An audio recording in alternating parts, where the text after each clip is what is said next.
Ever wondered why your grandmother threw a tea bag into the pressure cooker while boiling chickpeas? Or why a pinch of salt makes your kheer taste even better? Masala Lab by Krish Ashok answers all these fascinating food science mysteries in a way that will transform the way you cook. This book is not just another cookbook, it's an exciting scientific exploration of Indian cooking.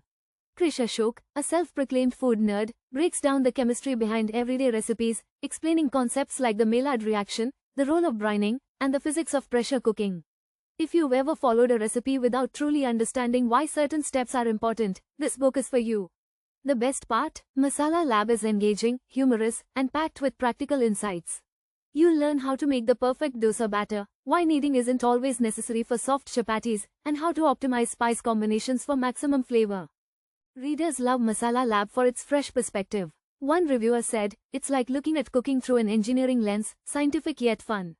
Another reader shared, "This book helped me understand my cooking mistakes and improve my dishes effortlessly." However, some found the humor a bit forced, but overall, the knowledge-packed pages make up for it. If you love cooking and want to elevate your skills using science, Masala Lab is a must-read. Click the link in the description to get your copy and start your journey to becoming a kitchen scientist today.